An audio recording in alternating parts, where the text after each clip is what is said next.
Facebook কি আপনার payment আবারও আটকে দিয়েছে? তাহলে আজকের এই ভিডিওটি আপনার জন্য। স্ক্রিনটাকে লক্ষ্য করুন। দেখতে পারবেন আপনি যখন আপনার প্রফেশনাল ড্যাশবোর্ড থেকে যখন আপনি আদার টুলস থেকে পে আউট সেকশনের মধ্যে চলে আসবেন, তখন ওভারভিউতে ফেসবুক এরকম একটা নোটিশ আপনাকে দিয়েছে অলরেডি। আপনারা অনেক হয়তো চেক করেছেন। Your pay out is being reprocessed. এই যে রিপোসিস্টের কথা তারা উল্লেখ করে দিয়েছে এবং এর নিচেই দেখতে পারবেন ফেসবুক নির্দিষ্ট করে তারা বলে দিয়েছে যে এই মাসে আপনাকে পেমেন্ট না দেওয়ার আসল কারণটি।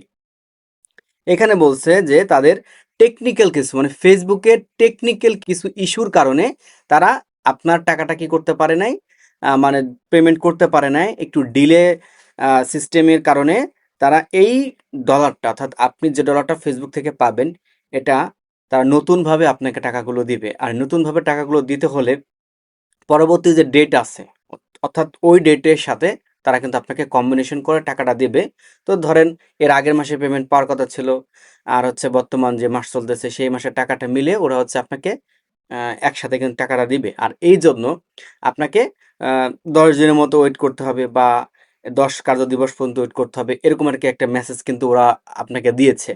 তো ফেসবুক আপনাকে যে টাকাটা দিবে এটা কিন্তু 100% ভাই, এটা মানে আপনার টাকা কিন্তু মায়ের হওয়ার কোনো সম্ভাবনা নাই। তবে এইখানে কিন্তু ওরা বলেছে এটা ফেসবুকের নিজস্ব সমস্যা, আপনার কোনো সমস্যা না। না আপনার কোনো ব্যাংক পরিবর্তন করতে হবে বা না কোনো কাজ করতে হবে যে আমি টাকাগুলো পাচ্ছি না তো আমি ব্যাংকের কাছে যাই বা হচ্ছে কি আমি এই ব্যাংক অ্যাকাউন্ট আবার চেঞ্জ করি, এরকম কিন্তু আপনাকে কিছুই বলে নাই। তাহলে আপনার করণীয় কি? এখন আপনার করণীয় হচ্ছে চুপচাপভাবে বসে থাকা এবং পরবর্তী পেমেন্টের জন্য অপেক্ষা করা। এই কাজ ছাড়া ভাই আপনার কোনো কিছু করার নেই। আপনি যাই করেন না কেন, ফেসবুক যেহেতু এখানে বলে দিছে যে আপনার এই পেমেন্টটা তারা দিবে। তারা দিবে তাদের কিছু টেকনিক্যাল সমস্যার কারণে এই সমস্যাটা হয়েছে এবং নির্দিষ্ট সময়ের মধ্যে আপনাকে পেমেন্টটা করতে পারে নাই। এখানে আপনি কারো কাছে গিয়ে কোনো সমস্যার সমাধান কিন্তু পাবেন না। এই সমস্যার সমাধানটা ফেসবুক নিজে থেকে আপনাকে করে দেবে। এখন আপনার কাজ নিলিবিলিভাবে বসে থাকা। যখন ফেসবুক পরবর্তী ডেটের মাধ্যমে আপনাকে টাকাটা দিবে তখন আপনি এমনিতেই ব্যাংকের থেকে মেসেজ পেয়ে যাবেন যে হ্যাঁ আপনার টাকাটা ঢুকছে। বা আপনার পে আউটের মধ্যে গেলে দেখতে পারবেন যে প্রথমে 25 থেকে প্রসেসিং হয়, প্রসেসিং থেকে আপনাকে পেইড করে দেবে। একটা বিষয় আমি আপনাদের বলে দিই, যখন আপনার পে আউটের মধ্যে এই 25 থেকে প্রসেসিংয়ে যাবে তার মানে কি ফেসবুক অলরেডি টাকা আপনাকে যে পাঠাবে তার কার্যক্রম শুরু হয়ে গেছে। ধরেন অলরেডি টাকাটা ব্যাংকে পাঠিয়ে দিছে, ব্যাংক রিসিভ করবে, ওইখানে আপনার অটোমেটিক কি হয়ে যাবে, পেইড হয়ে যাবে। অনেক সময় আপনার হচ্ছে গিয়ে এই আ ব্যাংকে টাকা চলে আসার পরও সেই আপনার প্রসেসিংই দেখায়।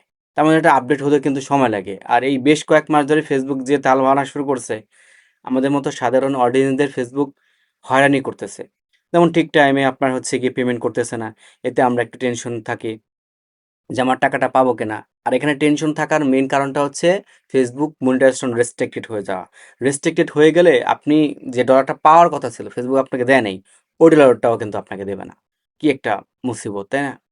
তো এই জন্য আসলে আমরা একটু হতাশাগ্রস্ত থাকি বা অনেকেই তো এই ফেসবুকের আর্নিং এর টাকাটা দিয়ে মানে টোটাল পরিবার পরিজন আর কি চালাচ্ছে, মানে এটাকে কর্মসংস্থান হিসেবে বেছে নিয়েছে। এটা আসলে আমি তাদের কখনই বলবো না এই কাজটা করেন, কারণ ফেসবুক এই আছে ভাই সেই নেই, পাশাপাশি আপনাকে অন্য কোনো কাজ করতে হবে। তো যাই হোক, ছোট্ট একটা আপডেটের মাধ্যমে আপনাদের দেখিয়ে দিলাম বা আপনাদের জানিয়ে দিলাম যে আসলে এই মেসেজটা আসলে আপনি কি করবেন। মানে হতাশ হওয়া যাবে না, আমি আবার বলতেছি হতাশ হওয়া যাবে না। অপেক্ষা করেন, ইনশাল্লাহ আপনি আপনার পেমেন্টটা পাবেন। তো এই ছিল আপনাদের মাঝে ছোট্ট একটা ভিডিও শেয়ার করা। ভিডিওটা ভালো লাগলে একটা লাইক দিয়ে দিবেন। কোনো মন্তব্য থাকলে কমেন্ট করে জানাতে ভুলবেন না। সাবস্ক্রাইব করে আমাদের পাশে থাকবেন পরবর্তী ভিডিওর আপডেট সবার আগে পাওয়ার জন্য। আল্লাহ হাফেজ।